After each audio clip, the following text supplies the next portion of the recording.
Assalamualaikum warahmatullahi wabarakatuh.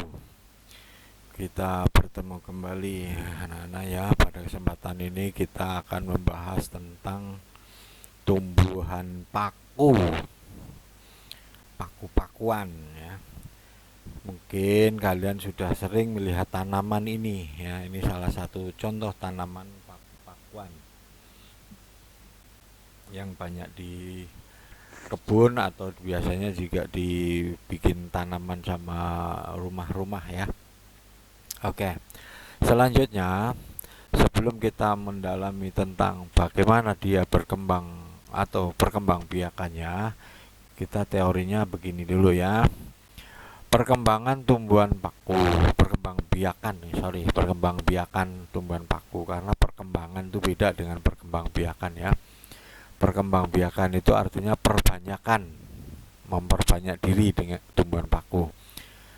Contoh di sini ekor kuda, tumbuhan pteris ya. Nah,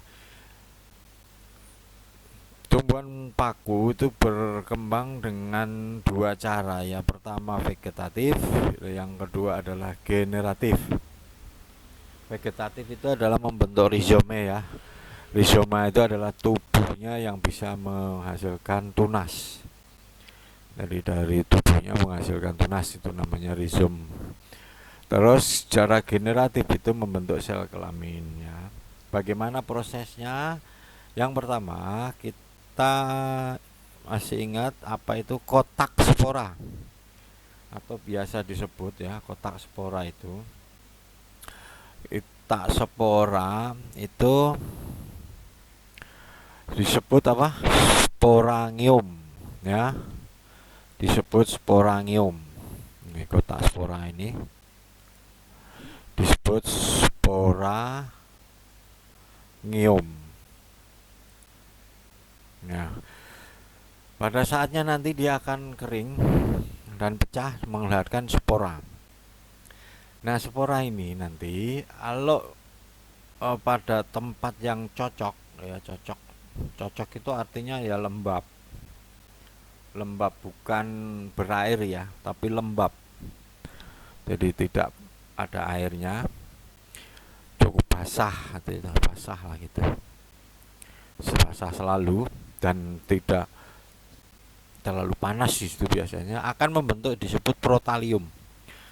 Nah, protalium ini adalah istilahnya, protalium itu adalah spora yang bisa membentuk gamet.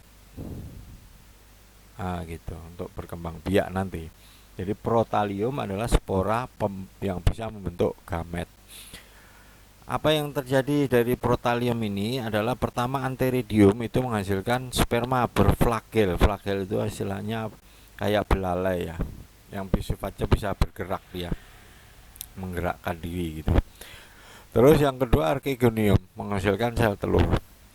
Nah, setelah sebuahnya terbentuk ya, sperma dan sel telur terbentuk, itu di luar tubuh tumbuhan ini ya, di luar ini terjadi fertilisasi sehingga terbentuklah sigot, akan membentuk paku yang baru. Nah, di mana prosesnya coba kita lihat bareng-bareng. Prosesnya adalah nih. Ini saya kecilin dulu ya. Oke. Nah, sebelum kita membahas tentang sistem generatifnya, pertama kita awali dari sporofit dewasa. Sporofit dewasa itu maksudnya tanaman dewasa ya.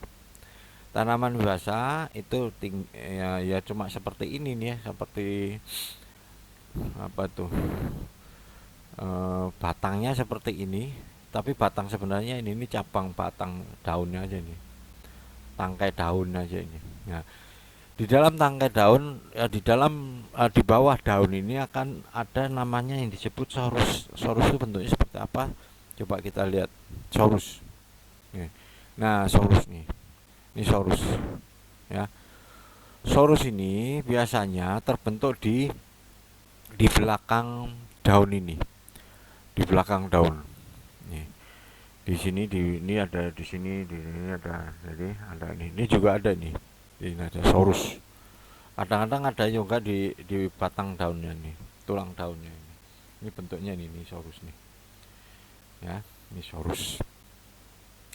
Selanjutnya, sorus ini adalah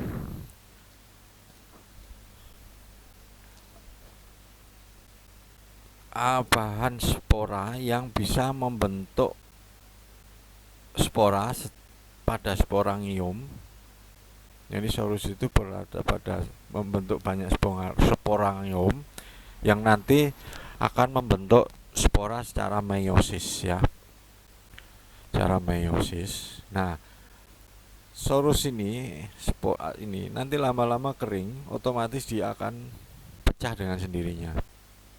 Nah, pecah nih. Sporanya pecah, tersebar di sekeliling tanaman, di sini.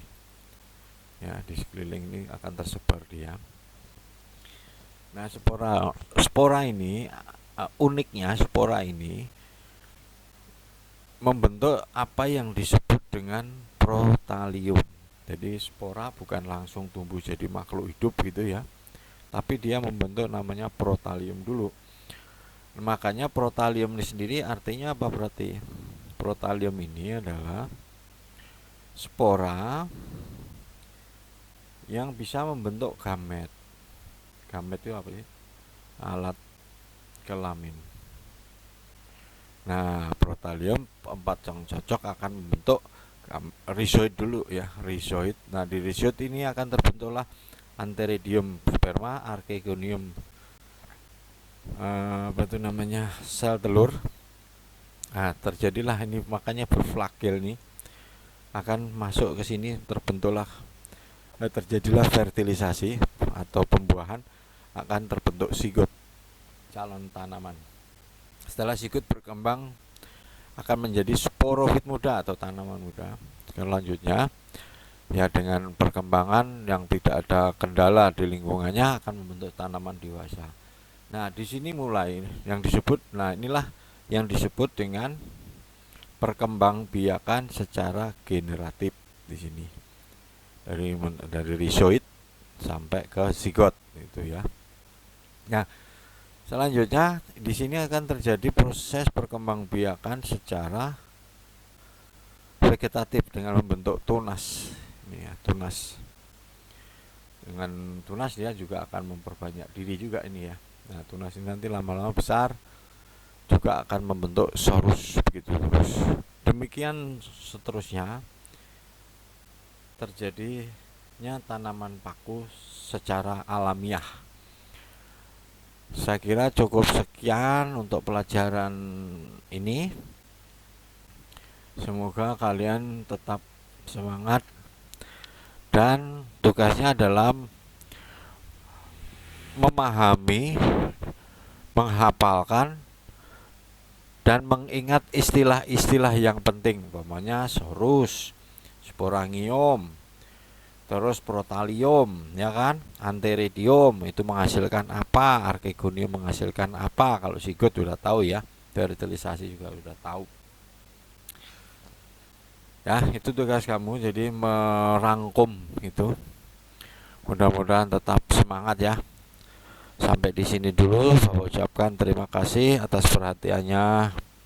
Semoga tetap sehat dan tidak ada halangan apa-apa dalam belajar.